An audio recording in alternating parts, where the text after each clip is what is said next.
الله الرحمن الرحيم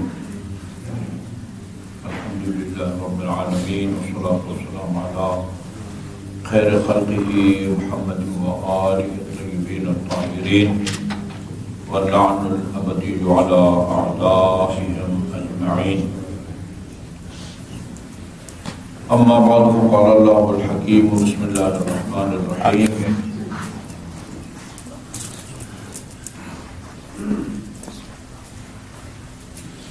ومن كلام له عليه الصلاة والسلام فطر الخلائق بقدرته ونشر الرياح برحمته ووتد بالصخور ميدان أرضه.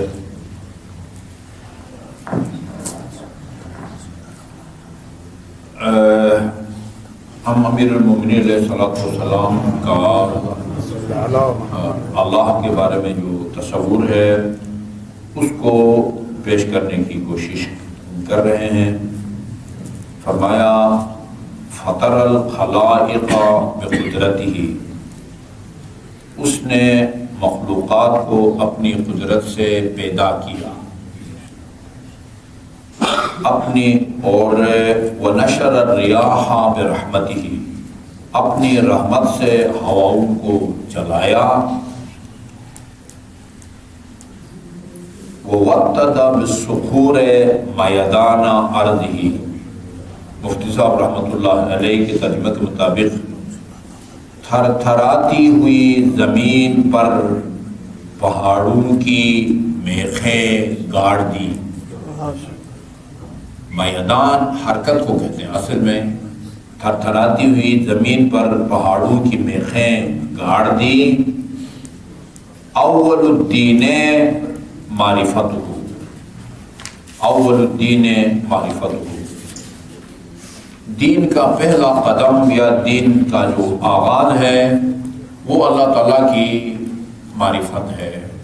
وہ ہم یہ سارا خطبہ تو بیان نہیں کر سکیں گے اور اس کی تشریح اور تفسیر، ورنہ پھر بہت ساری بنیادی جو مسائل ہیں عقیدت سے متعلق اور عبادات اور معاملات سے متعلق، اس میں جو علی کی سوچ ہے، علی کی عبادت کا جو طریقہ ہے وہ پھر ہم بیان نہیں کر سکیں گے. صرف اس خطبے میں ایک اہم چیز جس کو امیر المومنین نے بیان کیا ہے، آپ کہہ سکتے ہیں وہ مکتب اہل بیت کے ترئی امتیاز میں سے ہے. اس کو ہم ذرا تفصیل سے بیان کریں گے. اول الدین معرفتہ، دین کا پہلا جو قدم ہے وہ اللہ تعالیٰ کی معرفت ہے. امیر المومنین علیہ السلام نے اس خطبے میں اللہ تعالیٰ کی معرفت کے 4 درجے بیان کیے ہیں. پہلا درجہ، دوسرا درجہ، تیسرا درجہ اور چوتھا درجہ. اول الدین معرفت، مفتی صاحب نے بہت پیارے انداز میں ان 4 درجات کو یا مراتب کو بیان کیا ہے. فرماتے ہیں کہ پہلا درجہ یہ ہے کہ یہ حدیث آپ نے سن رکھی ہے رسول خدا کی، اس کو سب نے شیعوں نے بھی سنیوں نے بھی اپنی کتب احادیث میں لکھا ہے کہ رسول خدا نے فرمایا ہے کل مولود یولد علی الفطرہ، ہر پیدا ہونے والا بچہ چاہے وہ کسی مسلمان گھرانے میں پیدا ہو یا خدا کے منکر اور ملحد کے گھرانے میں پیدا ہو، روس چائنا میں پیدا ہو، پاکستان میں پیدا ہو، ایران عراق میں پیدا ہو، ہر نومولود بچہ وہ اپنی فطرت میں، خلقت میں اللہ کے تصور کو لے کے اس دنیا میں آتا ہے. ولیکن والدیہ یونصران و یمجسان و یحودان، لیکن اس کے والدین، کسی کو اس کے والدین مسیحی بناتے ہیں، کسی کو اس کے والدین یہودی بناتے ہیں، کسی کو اس کے والدین مجوسی بناتے ہیں، عیسائی بناتے ہیں، ہر نیا پیدا ہونے والا بچہ اپنے ساتھ اللہ کی معرفت اور اس کے توحید کے اقرار کو لے کے آتا ہے۔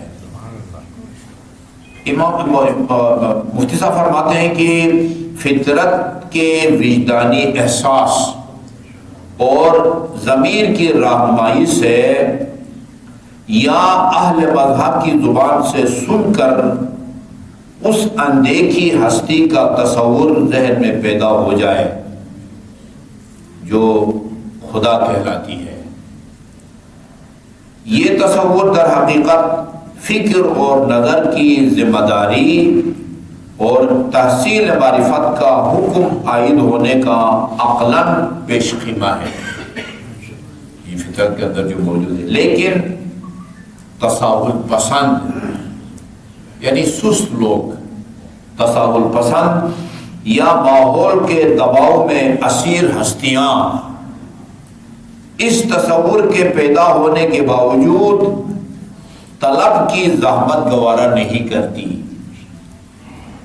یعنی یہ تصور موجود ہوتا ہے انسان کے اندر لیکن اس کو مزید اجاگر کرنے کی زحمت نہیں کرتے، تو وہ تصور تصدیق کی شکل اختیار نہیں کرتا۔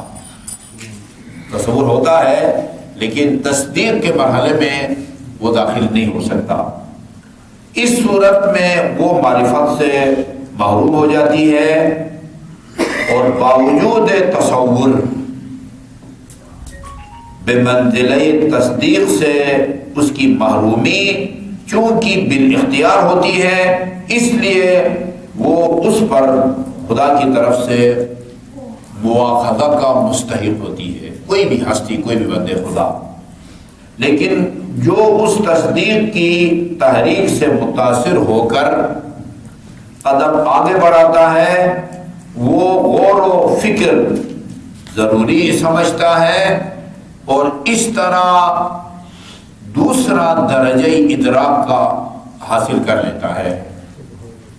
ایک فطرت نے، قدرت نے جو اس کی فطرت میں تصور رکھا ہے اس سے آگے بڑھتا ہے اور اس تصور کو تصدیق میں تبدیل کرنے کی تو وہ کوشش کرتا ہے، یعنی دوسرا درجہ ادراک حاصل کرتا ہے، اور وہ یہ ہے کہ ایک ایک جملہ پر غور کیجئے، یعنی واقعی موتی بکھیر دیے مفتی صاحب مرحوم ہے نا، وہ یہ ہے کہ مخلوق کی بوقلمونیوں اور مصنوعات کی نیرنگیوں سے صانع عالم کا کھوج لگائے جائے، ان سے صانع عالم کا کھوج لگایا جائے، کیونکہ ہر نقش نقاش کے وجود پر اور ہر اثر مؤثر کی کارفرمائی پر ایک ٹھوس اور بے لچک دلیل ہے۔ یہ نقاشی ہوئی ہے، یہ کاشیکاری ہوئی ہے، کسی معیار کے بغیر، کسی مزدور کے بغیر ایک بندے خدا نے جو ہے نا اصفہان سے لاد کے وہ لایا، معمار کو بھی لایا اور ہمارے سامنے یہ کہیں کہ بھائی یہ سرفراز صاحب کہیں کہ ہم نے کچھ بھی نہیں کیا، یہ جگہ خالی تھی، صبح آ کے دیکھا کہ یہ ساری جو ہے وہ ٹائلیں وہ لگ چکی تھی۔ ایسا نہیں ہوتا دنیا میں۔ چنانچہ انسان جب اپنے گرد و پیش نظر دوڑاتا ہے تو اس سے ایسی کوئی چیز دکھائی نہیں دیتی کہ جو کسی صانع کی کارفرمائی کے بغیر موجود ہو گئی ہو، یہاں تک کہ کوئی نقش قدم بغیر راہرو، نقش قدم یعنی پاؤں کے نشان، راہرو یعنی چلنے والا، کوئی نقش قدم بغیر راہرو کے اور کوئی عمارت بغیر معمار کے کھڑی ہوتے ہوئے نہیں دیکھتا، تو کیوں کر یہ باور کر سکتا ہے کہ یہ فلک نیلگوں اور اس کی پہنائیوں میں آفتاب و ماہتاب کی تجلیاں اور یہ زمین اور اس کی وسعتوں میں سبزہ و گل کی رعنائیاں بغیر کسی صانع کی صنعت فرازی کے موجود ہو گئی ہوں گی۔ ہاں، لہذا موجودات عالم اور نظم کائنات کو دیکھنے کے بعد کوئی انسان اس نتیجے تک پہنچنے سے اپنے دل و دماغ کو نہیں روک سکتا کہ اس جہان رنگ بو کا کوئی بنانے سنوارنے والا ہے، کیونکہ تہی دامان وجود سے فیضان وجود نہیں ہو سکتا، یعنی جو خود وجود سے محروم ہے، موجود نہیں ہے، وہ کسی اور کو وجود کا فیض نہیں پہنچا سکتا۔ تہی دامان وجود سے فیضان وجود نہیں ہو سکتا، اور نہ عدم سے وجود کا سرچشمہ پھوٹ سکتا ہے۔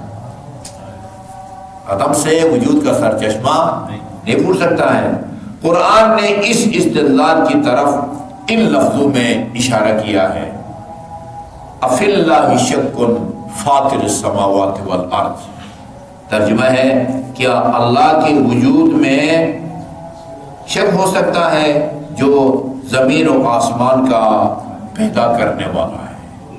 یعنی یہ آسمان اور زمین، یہ چاند ستارے، یہ قرآن کی آیت ہے ایسا، سنریہم آیاتنا فی الآفاق وفی انفسہم حتی یتبین لہم انہ الحق۔ خدا فرماتا ہے کہ ہم اپنی قدرت کی نشانیاں دکھائیں گے، خود انسان کے سراپا کے اندر کی سر سے لے کر پاؤں تک، اور کائنات کے کونے کونے میں، حتی یتبین لہم انہ الحق، ان کو یقین حاصل ہوگا۔ میں طلباء کو بتاتا ہوں، ایک لقمہ روٹی کا، پھل کا، چاول کا، گوشت کا حلق سے اتار کے بھول جاتے ہیں، اسی لقمے سے اندر پتہ نہیں وہ کارخانے کدھر ہے کہ جہاں اسی لقمہ سے بال بنتا ہے، اسی لقمہ سے درجنوں قسم کے گوشت بنتے ہیں، ران کا گوشت، پھیپھڑے کا گوشت، جگر کا گوشت، تیلی کا گوشت، جی انتڑیاں، پتہ نہیں اجڑی، کیا کیا سینکڑوں قسم کے گوشت اسی ایک لقمہ سے۔ یہ حتی یہ ناخن، یہ ناخن بھی تو باہر سے لا کے بیوٹی پارلر سے تو نہیں لگاتے نا بھائی، وہ جو لقمہ کھایا ہے، ٹھیک ہے نا، اسی سے یہ بنتا ہے نا، یہ بنتا ہے۔ یار اس کائنات میں سب سے ناپاک جو خون ہے نا، وہ خون حیض اور خون استحاضہ اور خون نفاس ہے۔ یہ آپ کے ہاتھ سے خون نکلے اور آپ کے کپڑے کے اوپر جو ہے نا کسی اور کے بدن کا خون آپ کے کپڑے پر لگے، اور یہ جو ہے نا وہ ناخن کے برابر نہ ہو، کم ہو، وہ معاف ہے، اس میں آپ نماز پڑھ سکتے ہیں۔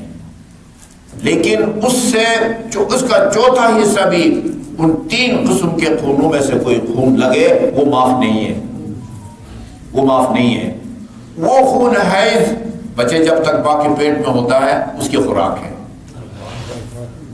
جیسے ہی یہ بچہ باہر آتا ہے، خدا بہتر جانتا ہے وہ کارخانہ کدھر لگا ہوا ہے جہاں پر وہ ناپاک ترین خون ایک مرتبہ دودھ میں تبدیل ہو جاتا ہے۔ امام جعفر صادق علیہ السلام توحید میں اس کو بیان کیا ہے، وہ ناپاک تھا، وہ پاک بھی ہو جاتا ہے، رنگ بھی تبدیل ہو جاتا ہے، ذائقہ بھی تبدیل ہو جاتا ہے۔ خدا بہتر جانتا ہے وہ کارخانہ خاتون کی جسم کے کس حصے میں ہے۔ بھئی یار یہ میں نے ادھر نا، میں خوشاب میں 2.25 سال رہا ہوں، جو حرمات میں جا کے میں نے شوگر مل دیکھا ہے، شوگر مل وہ ٹرکوں میں جو ہے نا وہ گنا لایا جاتا ہے اور وہ بہت بڑی جو ہے اس میں ڈال دیتے ہیں، ہاں وہ ایک مشین جو ہے نا یوں اس کے ٹکڑے ٹکڑے کر دیتی ہے، اس کے بعد جو ہے نا وہ اس کا وہ جوس نکالا جاتا ہے، اور پتہ نہیں کتنے پر جو ہے نا یہ اس میں جو ہے نا وہ گنے کا جوس، وہ نیچے جو ہے نا وہ آگ جلائی ہوتی ہے، پتہ نہیں کتنے مراحل کے بعد جا کے آخری مرحلہ مجھے دکھایا، ایک نیچے بوری لے کے بندہ بیٹھا ہوا ہے اور سفید سفید جو ہے نا وہ چینی، سفید زہر کہتے ہیں اس کو، ہاں وہ بوری میں اتنے مراحل ہم اپنی آنکھوں سے جو ہے نا وہ دیکھتے ہیں، پھر جا کے وہ گنے کا جوس جو ہے وہ چینی میں تبدیل ہو جاتا ہے۔ ادھر اندر کوئی جا کے کچھ بھی نہیں کرتا جی، اور وہ خون دودھ میں تبدیل ہو جاتا ہے. یا وہ ایک لقمہ جو آپ نے حلق سے اتارا ہے اس سے بال بھی بنتے ہیں، ناخن بھی بنتا ہے جی، جسم کے مختلف حصے کے پٹھے بھی، رگے بھی، سارے بنتے ہیں. یہ اس لیے امیر المومنین نے فرمایا تو یہ سمجھتا ہے کہ میں چھوٹا سا جرثومہ ہوں، تیرے اندر ایک بہت بڑا عالم سمویا ہوا ہے.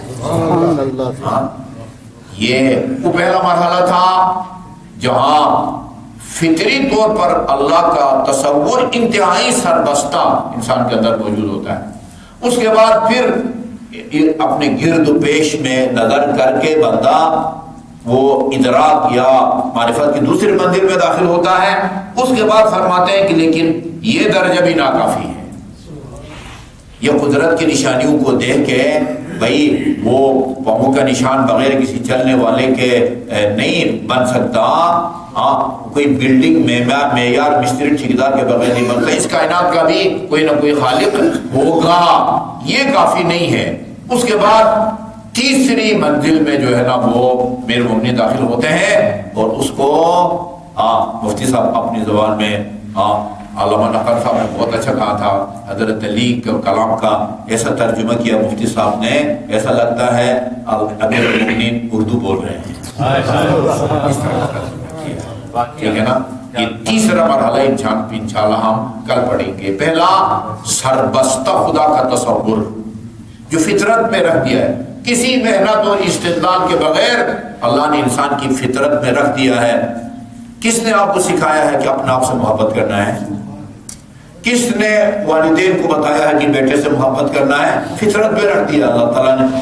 جس طرح اپنے آپ سے محبت کو خدا نے فطرت میں رکھ دیا ہے خمیرے میں، اسی طرح اپنے تصور کو بھی اللہ تعالیٰ نے خمیرے میں رکھا ہے.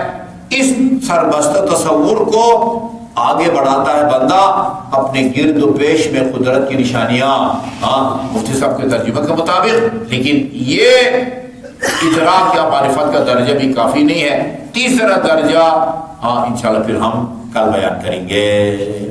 اس کو سمجھیں گے پھر آپ کہہ سکتے ہیں کہ میرا وہی عقیدہ ہے جو علی کا ہے. ٹھیک ہے جی.